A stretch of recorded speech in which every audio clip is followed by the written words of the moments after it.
거기 121페이지 보시면 일단 계속기록법하고 실지재고조사법 그거 먼저 보도록 하겠습니다. 122페이지 펴보세요.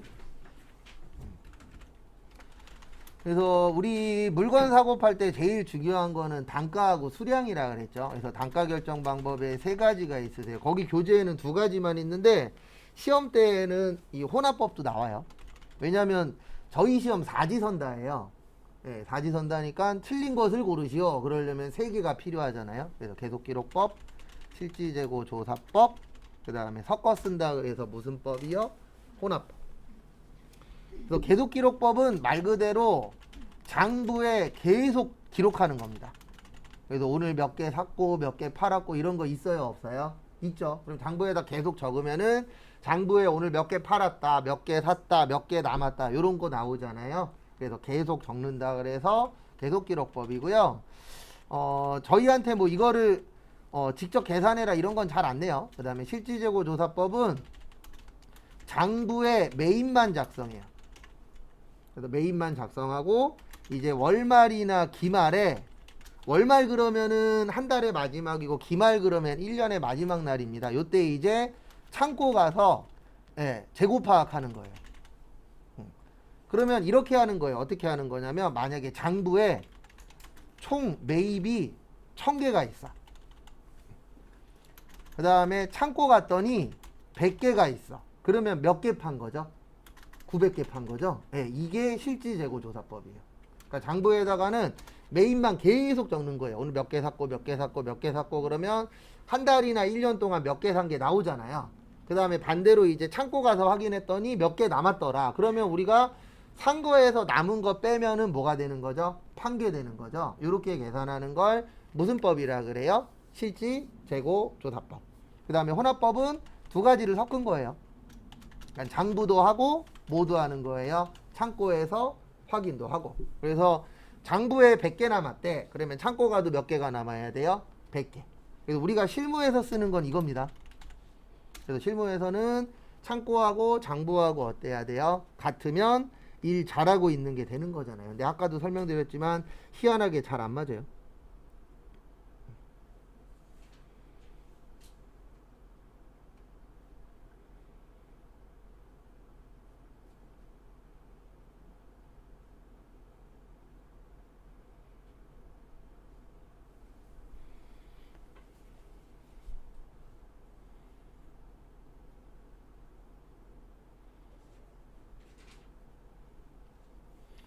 그래서 그거 참고하시고 그 다음에 이제 단가 결정 방법. 단가 결정 방법에는 하나씩 계산한다 그래서 개별 먼저 들어왔다 그래서 선입 나중에 들어온 거 먼저 판다 그래서 후입 그 다음에 가중평균법에 다가 계속기록법 쓰면 이동평균법 그 다음에 여기에다가 실지재고조사법을 쓰면 총평균법인데 제가 지금부터 네 가지를 보여드릴 거예요. 선입, 후입, 이동, 평균 이 네 가지를 어떻게 계산하는 건지 간략하게 보여드릴 겁니다. 그래서 보시면은요 일단 뭐 이런 경우에요. 만약에 1월 1일 날 매입이 100개가 있었어요. 그 다음에 앞으로 공부하실 때 골뱅이 나오면 단가예요.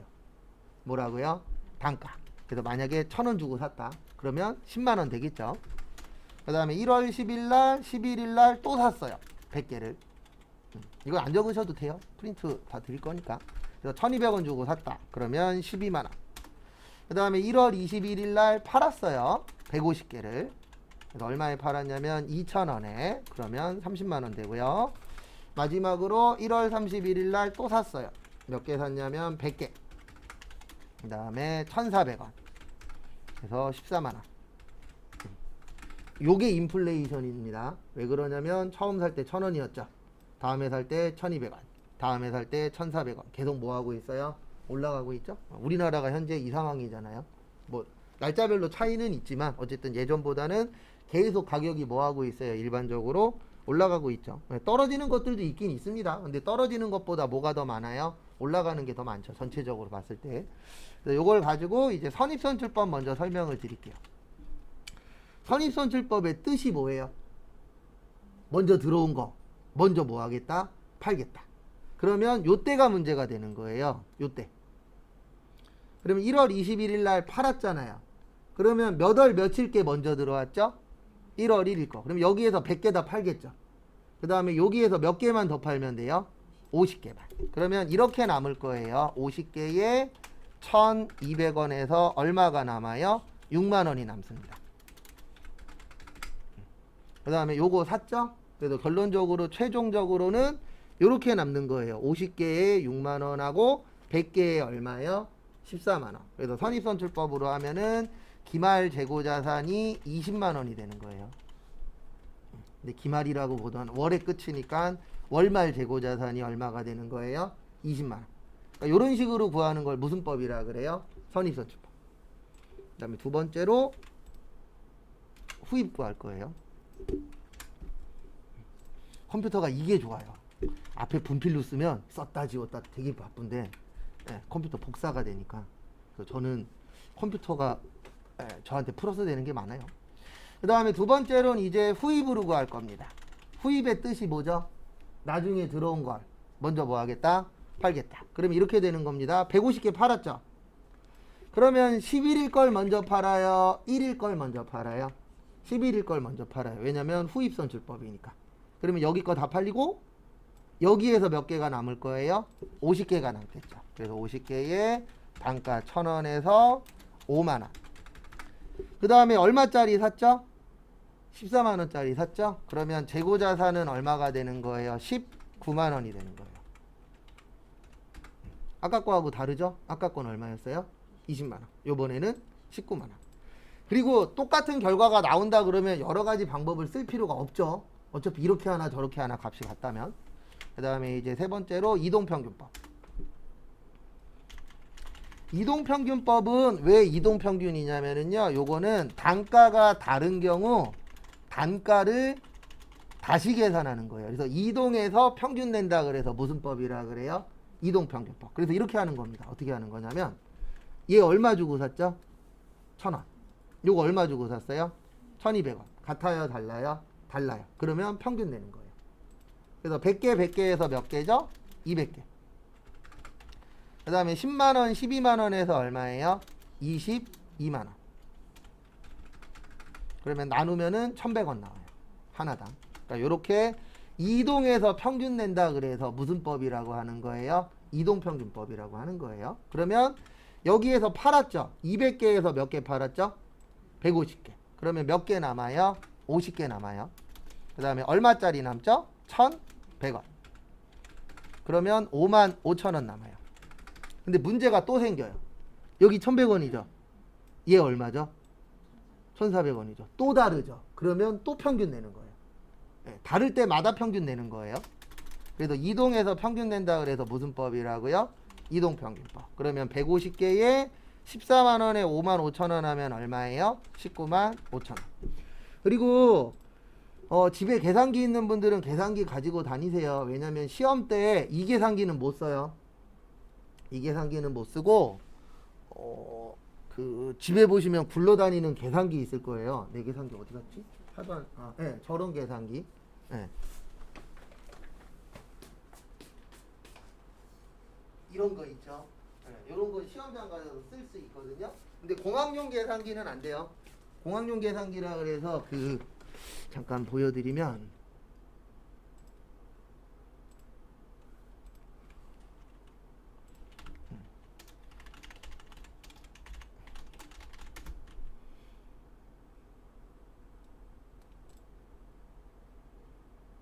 이렇게 생긴 거 있죠? 긴 거. 이건 안 됩니다. 근데 왜 이거 안 되냐면 얘는 공식이 저장이 돼요.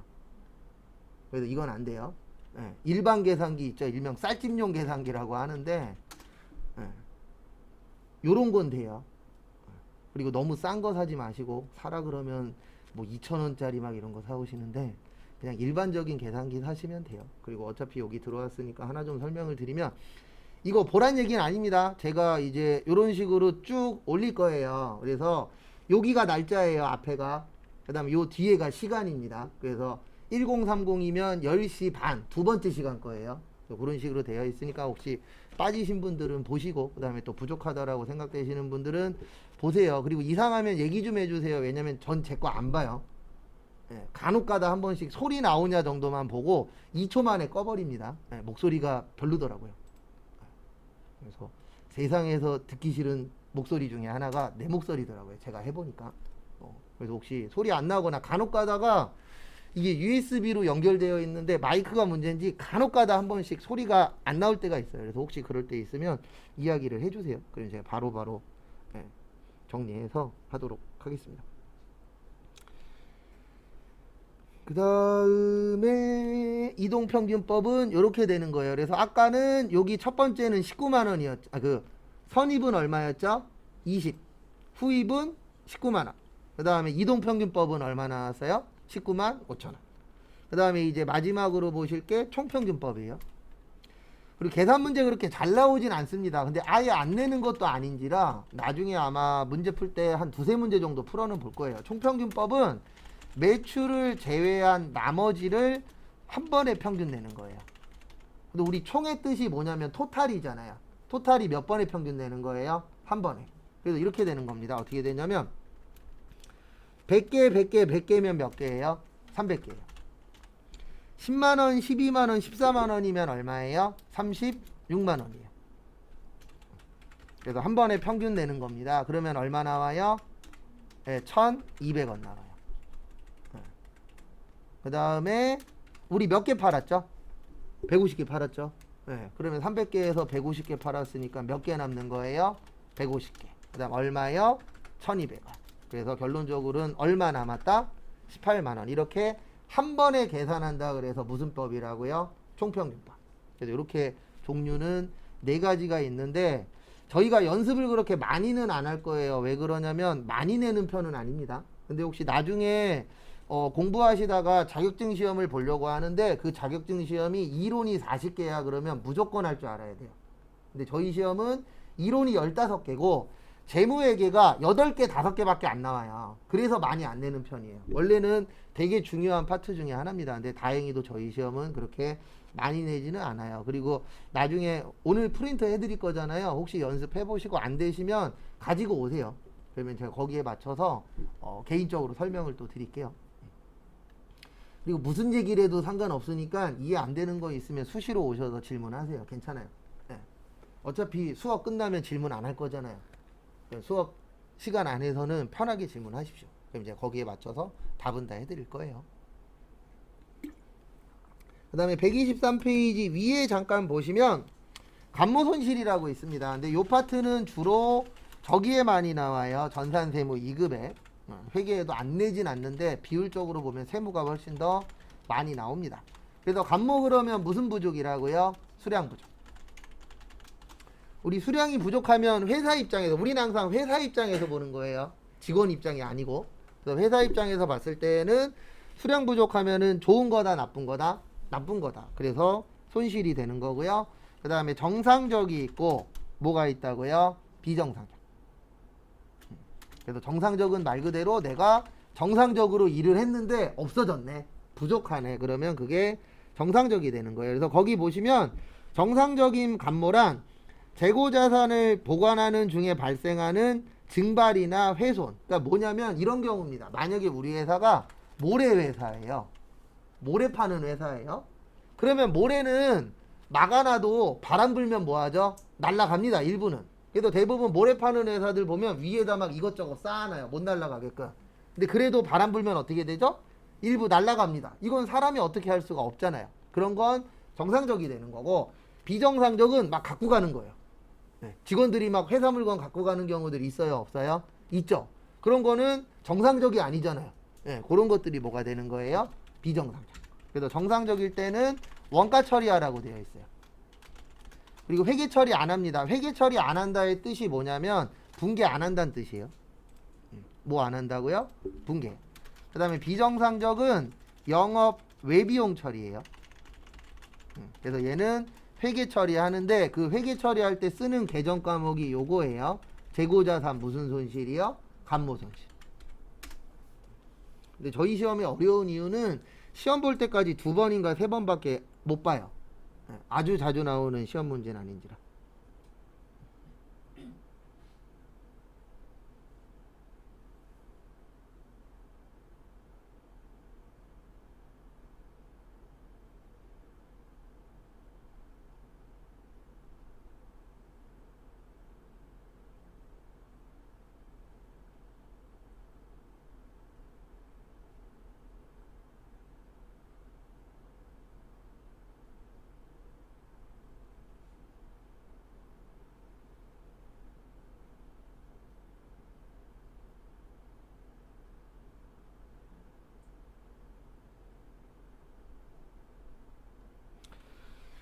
그래서 요거 봐두시고요. 예. 그러면 여기서 문제 시험엔 안 나오는데 회사 가시면 정상적으로 많이 처리할까요? 비정상적으로 많이 처리할까요? 찍으십시오. 예. 회사 가시면 정상적으로 많이 처리합니다. 왜 그러냐면 회계 처리라는 게 분개한다 그랬잖아요. 그럼 분개하는 게 편해요? 분개 안 하는 게 편해요? 안 하는 게 편하죠. 예. 항상 회사 가시면은 편한 방법으로 가는 겁니다. 대부분 담당자분들이 A하고 B가 있어. 근데 A가 편해. 그러면 A로 많이 해요. 왜 그러냐면 우리 일이라는 건 편한 게 좋잖아요. 어차피 큰 차이가 없다면. 그래서 실무 가시면은 정상적으로 많이 처리합니다. 그래서 이거 관련돼서 간무선실 처리하는 회사 많진 않아요. 그냥 정상적으로 해서 분개 안 하고 그냥 처리하면 자동으로 원가에 들어가요. 이거 아무것도 안 하면 돼요. 그냥 가만히 있으면 정상적이 되거든요. 그래서 실무에서는 정상적으로 많이 처리하긴 합니다. 그 다음에 거기 밑에 개별법에 보시면 개별 나오면은 요거는 좀 기억을 해주세요. 거기 밑에 보시면 개별법 밑에 가장 뭐예요? 정확합니다. 근데 왜 정확하냐면 개별의 뜻이 몇 개씩 계산하는 거라고요? 하나씩. 그러면 우리 생각을 해보세요. 하나씩 계산하는 게 편해요? 하나씩 하는 게 정확해요? 한 번에 하는 게 정확해요? 당연히 하나씩 하는 게 정확은 합니다. 근데 대부분 회사는 한 번에 해요. 왜 그러냐면 이 개별법을 쓰려면 전제 조건이 하나 있거든요. 비싸야 돼요. 왜냐면 비싼 거는 하나씩 계산해서 정확하게 하는 게 어떻죠? 좋죠. 그래서 만약에 이거 하나 물건이 몇 천만, 몇 억이야, 몇십억이야 이러면 하나씩 하는 게 어때요? 좋습니다. 근데 만약에 우리 회사가 못 파는 회사야. 못 하나에 3원이야. 이런 거는 하나씩 하면 죽어요. 왜냐면 하루에 못이 몇십만 개가 나올 건데. 이럴 때에는 한 번에 하는 게 어때요? 편하겠죠. 그래서 가장 좋은 방법이 있다 그래서 무조건 그 방법을 쓰는 건 아닙니다. 왜 그러냐면 수지타산이 맞아야 되잖아요. 그래서 무조건 좋은 걸 쓰는 게 정답은 아니에요. 청소로 예를 들어 드리면 대청소라고 있어요? 없어요? 있죠. 집에서 잘 해요? 안 해요? 안 해요. 왜요? 한 번 할 때마다 힘들어요. 그리고 문제는 그 다음날 되면 똑같아져. 그러니까 하긴 하는데 1년에 몇 번 안 하잖아요. 왜냐하면 대청소라는 좋은 방법이 있는데 무조건 이게 정답은 아니잖아요. 그래서 좋은 게 있다 그래서 무조건 그 방법을 쓰는 건 아닙니다. 왜냐하면 우리 회사하고 맞아야 되잖아요. 그래서 많은 회사가 무슨 법을 쓰는 거예요? 선입선출법을 쓰는 거예요. 왜냐하면 이 선입선출법의 가장 좋은 점이 뭐냐면은요, 이익이 커요. 그러면 우리 회사는 이익이 뭐 해야 되죠? 많이 나야 좋은 겁니다. 왜냐하면 만약에 우리 회사가 상장된 회사야, 이익 안 나면은요 사람들이 투자 안 해요. 근데 이익이 많이 났대. 그러면 투자를 많이 할 확률이 어떻죠? 올라가죠. 근데 무조건 이익 많이 났다 그래도 투자하는 것도 아니긴 합니다. 그래서 요즘 뉴스에 제일 많이 나오는 게 저거 많이 나오잖아요. 코로나 때 돈 많이 번 회사들이 있어요? 없어요? 있죠. 특히 제약회사들. 어마무시하게 많이 벌었어요. 근데 문제는 뭐냐면 이제 미국에서도 5월 달에 발표한대요. 코로나 이제 더 이상 신경 안 쓰겠다. 그러면 대한민국도 올해 말이나 내년 초에 뭐 할 거예요? 이제 코로나 마무리 짓자라고 하겠죠. 미국이 먼저 시작을 하니까. 그러면은 이제 마스크도 덜 팔릴 테고, 그 다음에 자가진단 키트도 뭐 할 거예요? 덜 팔리잖아요. 그러면 거기가 이익은 많이 났지만 우리가 투자하기엔 또 어때요? 애매합니다. 왜냐면 미래도 봐야 되니까. 그래서 현재도 중요하지만 모두 중요해요. 미래도 중요합니다. 그래서 요즘에 취업 준비하시는 분들이 많이 보는 게 그 회사의 성장 발전 가능성도 많이 봐요. 옛날보다 그런 부분도 좀 중요하게 생각하시는 분들이 늘어나고 있더라고요. 근데 중요한 거는 성장 발전 가능성이 있다 그래서 무조건 뜨는 건 아니죠. 그래서 약간 복불복 개념이 되어가고 있는 중인 것 같아요. 네. 그래서 요즘에 이제 벤처 회사라고 표현하잖아요. 요즘 벤처 회사들이 많이 힘듭니다. 왜냐면 투자를 못 받아서. 제 주변에서도 서울대 나오셨는데 좋은 회사 다니다가 나와서 벤처 회사 차렸는데 요즘 많이 힘들대요. 근데 딴 것 때문이 아니고 요즘 투자를 많이 못 받으니까. 근데 그래서 그런 곳에서 일하다가 대박 나면 어마무시하게 많이 벌잖아요. 대표적인 게 뭐 여기어때 같은 곳들. 그런 것들도 대부분 다 처음에 벤처로 시작한 거예요. 그리고 투자 받아갖고 홍보 많이 해서 올라가는 회사들. 솔직히 쿠팡도 거의 투자 받아갖고 올라가고 있는 거잖아요. 자기 돈도 들긴 했지만 투자 많이 받아서 올라가고 있는 회사들이죠. 그래서 그런 곳에서 처음부터 일하면 그만큼 들어오는 것도 많긴 하더라고요. 그 다음에 선입선출법은 요게 가장 시험 문제 많이 나와요. 실제 물량 흐름과 일치. 이게 무슨 뜻이냐면 실제 회사가 물건 팔 때 무슨 법으로 팔아요? 선입선출법으로 팝니다. 그래서 실제 물량 흐름과 뭐하다? 일치하다.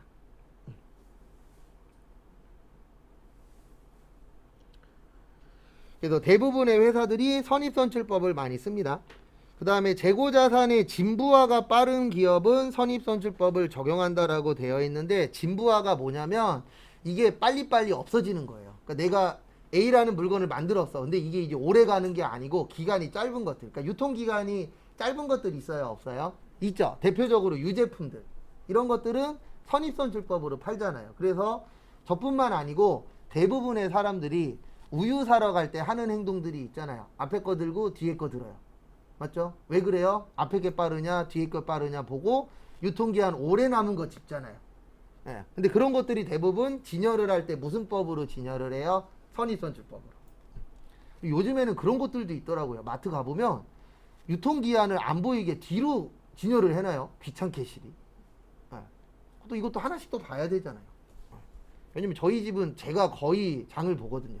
그러니까 분명히 같이 갔는데 와이프하고 꼬맹이는 오락하고 있고, 예, 저한테 카톡으로 보내요. 이거 사오라고. 예, 저는 장 보고 있고. 그 다음에 요 방법의 특징 중에 하나는 이익이 어떻다고요? 커요. 그래서 누구한테 유리하다고요? 회사. 그래서 내용을 봤더니 이거는 회사한테 유리한 방법이어야 돼. 그러면 무슨 법이 답인 거예요? 선입선출법. 그 다음에 후입선출법은 실제 물량 흐름과 일치하지 않습니다. 왜냐하면 대부분 회사가 무슨 법으로 팔기 때문에 후입으로. 그래서 요거는 누구한테 유리해요? 소비자한테. 그리고 이거는 원가가 커요. 이익이 큰 게 아니고 원가가 큽니다.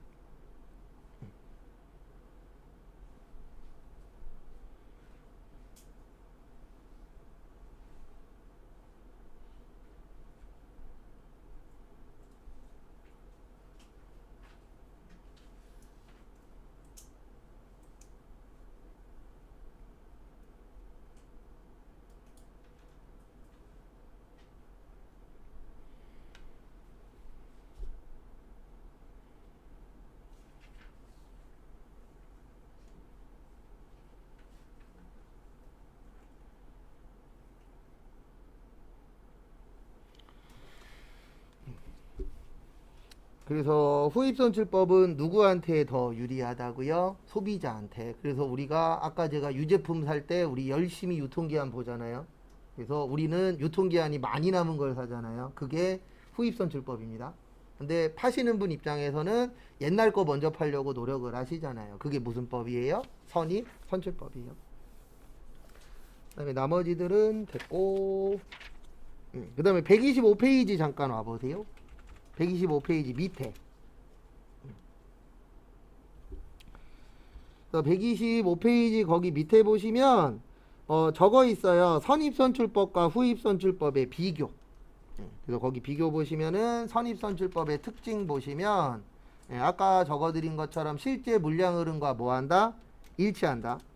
그 다음에 저기에 밑줄 쳐져 있는데 수익과 비용 대응이 부적절하라고 되어 있어요.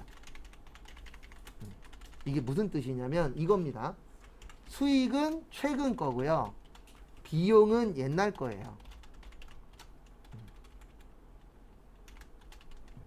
요 뜻이에요.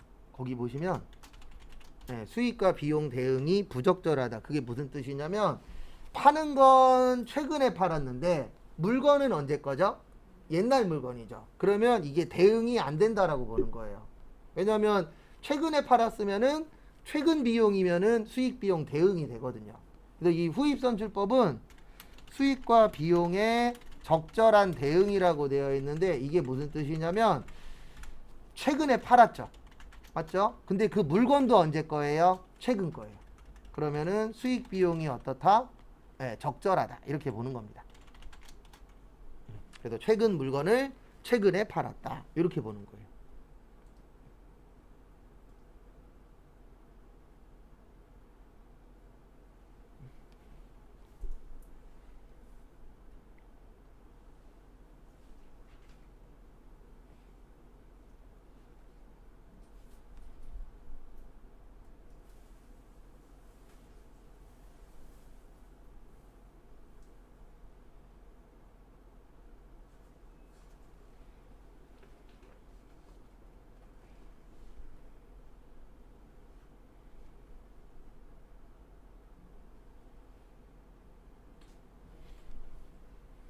그리고 수익 비용 대응이라는 게 딴 게 없고요. 그냥 최근에 팔았으면 최근 물건이야. 그러면 그거는 적절하다라고 보는데 선입선출법은 수익 비용 대응이 부적절해요. 왜 그러냐면 팔기는 최근에 팔았는데 물건은 언제 거 파는 거예요? 옛날 거. 그러면 비용은 과거의 거고 수익은 최근의 거잖아요. 그러면 대응이 안 된다라고 봅니다. 근데 시험 문제는 요걸로 잘 나와요. 그리고 가끔씩 요걸로도 나오긴 합니다. 그래서 요 선입선출법, 후입선출법 좀 봐두시고요. 그 다음에 127페이지.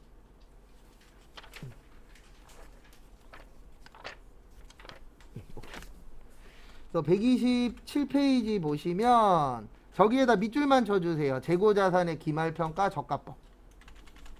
그래서 재고자산 평가손실이라고 있어요. 그래서 무슨 법을 쓴다고요? 저가법으로 쓰고 원가 처리하도록 되어 있습니다.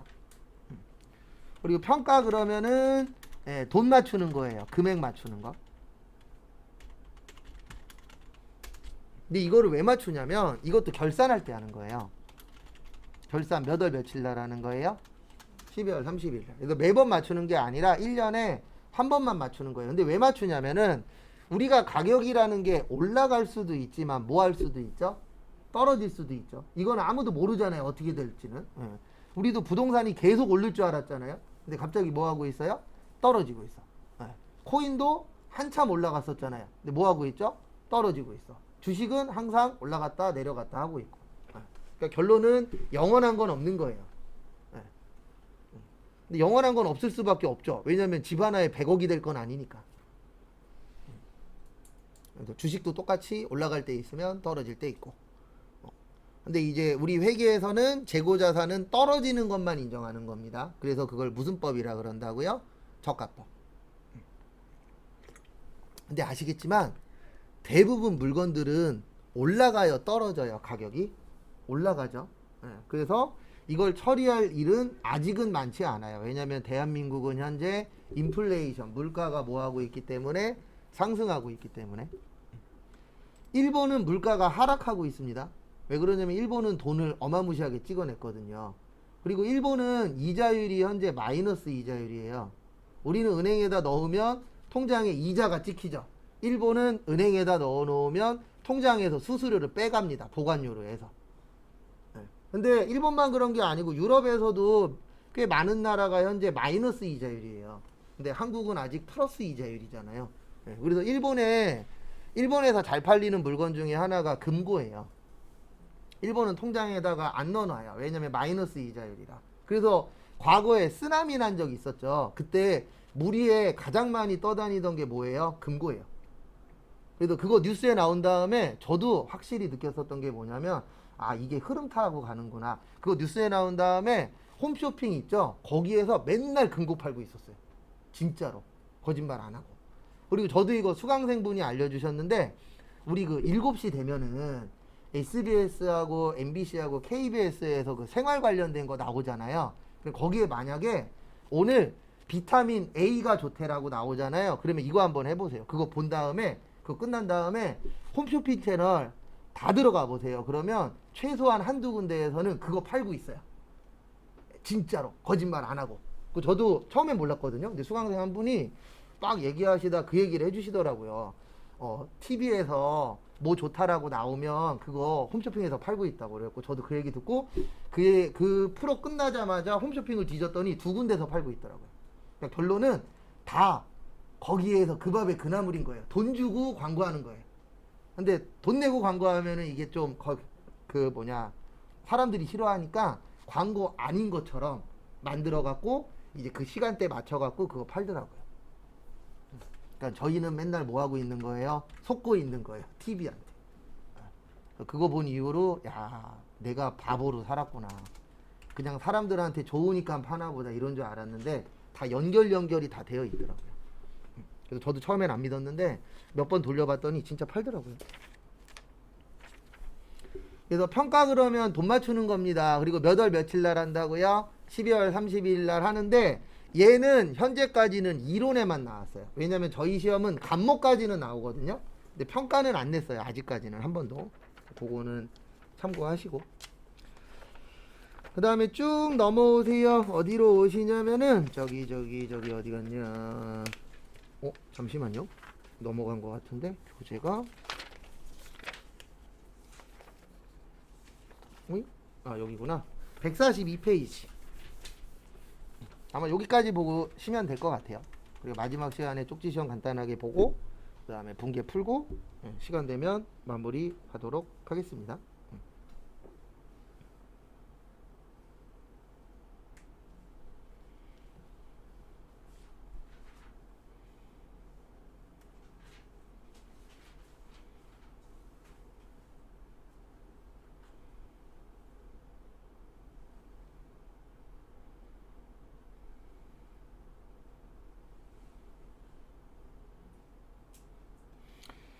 그 다음에 거기 보시면 비유동 자산에다가 밑줄 치세요. 그래서 우리 자산은 크게 두 가지로 나누어진다라고 했었죠. 유동하고 비유동. 그래서 유동이라 그러면 몇 년 이내요? 1년 이내. 비유동은요? 1년 초과. 1년 넘어가는 거. 그 다음에 유동에는 두 가지로 나누어져요. 당좌하고 좀 전에 봤었던 재고. 그 다음에 비유동은 네 가지입니다. 그래서 오늘은 요거까지 볼 거예요. 투자까지. 그 다음에 유형, 무형, 그 다음에 기타. 근데 기타는 거의 볼 게 없어요. 그래서 아마 다음 주 월요일 날 요 유형하고 무형. 그래서 투자 자산인데 투자 자산 그러면 무슨 목적이세요? 네, 투자 목적입니다. 근데 중요한 거는 1년 넘어야 돼요. 1년 넘어야 되고 무슨 목적으로 갖고 계셔야 돼요? 투자 목적. 그래서 1년이 넘어가는 자산이어야 됩니다. 그리고 원래 투자라는 건 짧게 하는 게 아니에요. 대부분 투자하시는 분들 보면은 짧게 끊고 가려고 그러는데 전문가분들은 짧은 걸 권해요. 긴 걸 권해요. 긴 걸 권합니다. 왜 그러냐면 짧게 하면은 이거 내가 이익 볼 게 그렇게 크지 않아요. 왜냐면 세금도 내야 되죠. 수수료 줘야 되죠. 못 뛰고 하다 보면은 나한테 남는 게 크게는 없습니다. 근데 짧게라도 이렇게 해서 가져가는 경우들도 있긴 있어요. 근데 원래 투자라는 거는 길게 해야 됩니다. 근데 문제는 뭐냐면 길게 할 돈이 없죠. 그러니까 대부분 다 짧게 해갖고 돈 벌려고 그러는데 그런 거는 쉽지 않습니다. 저는 참고로 해본 적 한 번도 없어요. 주식도 해본 적 없고 코인도 사본 적 없고 한데 주변에 보면은 했다가 돈 번 사람보다 망한 사람이 더 많아요. 근데 그게 딴 것 때문이 아니고 대부분 TV 나오시는 분들 보면 둘 중에 하나예요. 길게 해서 돈 벌었던가 운이 좋았던가. 왜냐면 돈 버는 거 대부분 예측하는 거잖아요. 요게 잘 될 것 같아. 근데 그게 맞을 수도 있고 뭐 할 수도 있어요. 틀릴 수도 있죠. 다 맞으면은 다 부자 됐겠죠. 그래서 제가 어저께인가 얘기했잖아요. 어느 기자가 과거로 돌아가면 뭐 할 거냐 그랬더니 많은 사람들이 코인 사고 로또 살 거라고. 저도 똑같아요. 누가 나한테 만약에 과거로 보내주겠대. 그러면 잽싸게 로또 당첨번호 잔뜩 적어갖고 가든가 아니면 가자마자 돈 잔뜩 대출 받아갖고 뭐 사면 돼요? 코인 사면 되죠. 코인 사갖고 한 3천만 원 됐을 때 팔면 되잖아요. 저 코인 되게 예전에 알았어요. 근데 뭐 그런 쪽에 말만 들었지 관심은 없었고, 그리고 한때 대한민국에 코인이 유행할 뻔했어요. 근데 그 코인 말 나오다가 들어간 이유가 뭐냐면 그때 대만이었나? 거기에서 해킹 당해갖고 자살하셨거든요. 네. 거기 그 은행장이 해킹을 15억인가 10억 정도 당했어요. 네. 그 당시에 이제 코인 은행 그거 관련돼서. 그래갖고 그때 불을 지피다가 끊어졌었거든요. 그 사건 터진 이후로. 그러고 한 3, 4년 동안 코인 얘기가 없다가 갑자기 이제 불이 났었던 거죠. 코인 관련돼서. 그리고 그거 아시죠? 코인으로 제일 먼저 산 게 뭐예요? 코인이 돈이 된다라고 보여준 게 피자 두 판이에요. 근데 그게 피자 두 판이 돈 제일 많이 올랐을 때 가격으로 하면 한 150억 정도 된대요. 네. 근데 그 당시에는 가치가 없었잖아요. 그래서 코인으로 물건을 살 수 있다라고 보여준 게 처음에 피자 두 판이었어요. 그래서 그게 화폐 가치가 있는지 모르겠지만 어쨌든 사람들이 지금도 그쪽 관련돼서 투자 많이 하고 계시더라고요. 주변에도 보면 아직도 미련을 못 버리고 있어요. 왜냐하면 다시 올라갈 수도 있으니까. 그래서 투자 자산 그러면 투자 목적인데요. 저희가 잘 보셔야 되는 건 저기 장기금융상품 말고 유가증권 쪽에서 요거 두 가지 잘 보셔야 돼요. 매도 가능 증권하고 그 다음에 단기매매 증권. 단기매매 증권하고 매도 가능 증권인데 이제 차이는 뭐냐면 얘는 유동자산이에요. 단기는. 왜냐면 단기는 몇 년 이내죠? 1년 이내죠. 그 다음에 매도는 투자자산이에요. 왜 그러냐면 매도 가능의 뜻이 뭐냐면 팔 수도 있다예요. 판다가 아니고. 근데 단기매매 증권은 살 때부터 내가 목적을 뭘로 두는 거냐면 1년 이내 팔 거야. 그러면 단기매매 증권이 되는 거고, 나는 1년보다는 길게 갖고 있을 거야. 그러면 무슨 증권이 되는 거예요? 매도 가능 증권. 요 두 가지가 시험에 잘 나옵니다. 근데 이거 말고도 종류는 더 있죠. 뭐 만기 보유 증권도 있고, 그 다음에 뭐 지분법 적용 투자 주식도 있고, 이런 것들도 있는데 저희 시험은 단기하고 매도가 잘 나와요. 그 다음에 투자 부동산의 별표 하나.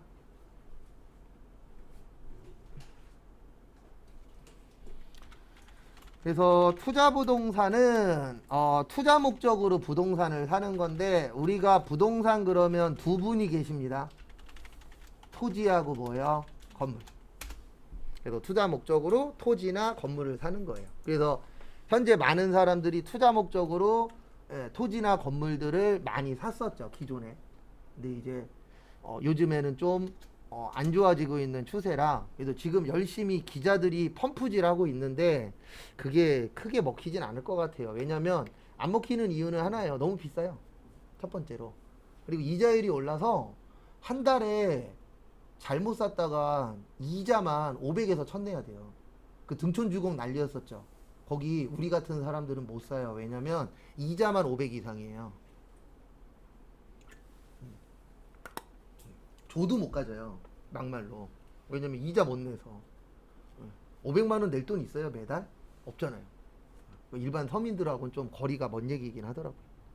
어느 기자가 잘 썼더라고요. 저거 줘도 못 갖는다고. 왜냐면 이자만 거의 한 700만 원 또 나온대요.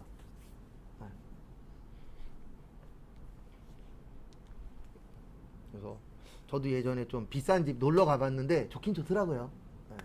그 아는 형이 상가 주인인데 놀러 오라 그래서 한번 가봤는데 처음 봤어요. 뭘 처음 봤냐면 TV에 카메라 달린 거.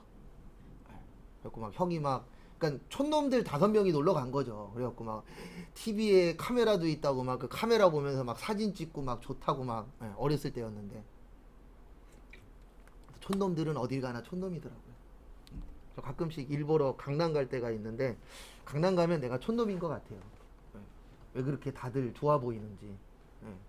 분명히 우리 동네에서도 본 옷인데 강남 가면 괜히 비싸 보이고 그런 거 있잖아요. 그래서 요거 잘 나옵니다. 투자 부동산. 그래서 투자 부동산은 투자 목적으로 나올 때도 있고요. 요렇게 나올 때도 있어요. 비영업용.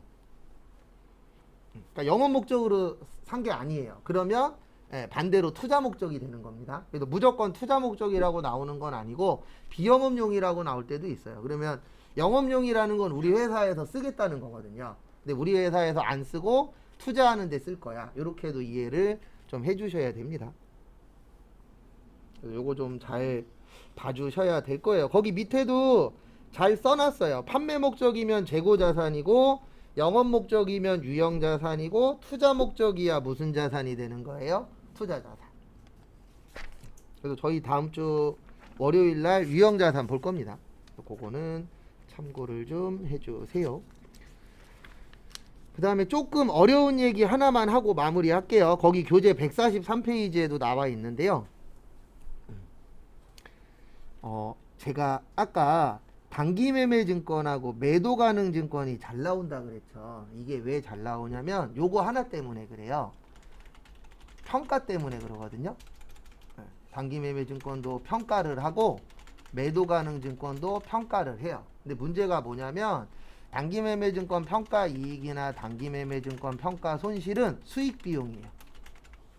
근데 매도 가능 증권 평가 이익하고 매도 가능 증권 평가 손실은 자본이에요. 그러니까 가는 길이 같아요, 달라요? 달라요. 그러면 분개하는 방식도 어때요? 다릅니다. 이것 때문에 시험 문제가 나오고 요것 때문에 어려워요. 똑같으면 하나만 알면 돼요. 근데 다르기 때문에 두 가지의 차이점을 시험 보시기 전까지 이해를 하셔야 됩니다. 이제 그게 문제죠.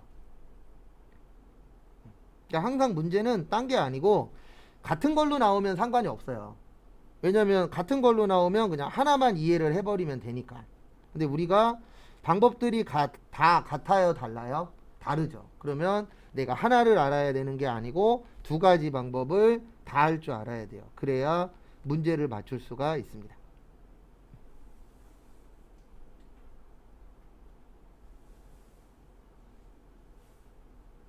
그래서 그런 부분 주의하시고요. 그리고 요거에 대한 상세 내용은 분기 풀면서 할 거예요.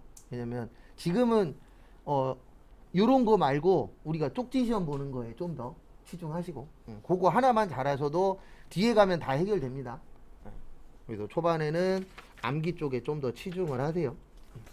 지금 무슨 내용 하는지 몰라도 뒤에 가면 하나씩 다 해결돼요. 근데 암기는 뒤에 가도 해결이 안 돼요. 초반에 잘 안 해놓으면. 그래서 이런 분들이 있어요. 처음에 무슨 공부해야 돼요? 그러면 암기만 하십시오. 나머지들은 제가 수업 시간에 어떻게든 넣어 드릴 테니까 뒤에 가면 다 해결이 돼요. 그래서 초반에는 암기 위주로 좀 많이 봐두세요. 네, 잠깐 쉬었다가 12시 반에 쪽지 시험 보고 그 다음에 월요일 날 볼 거 설명드리고 그 다음에 분계 좀 풀고 마무리하겠습니다.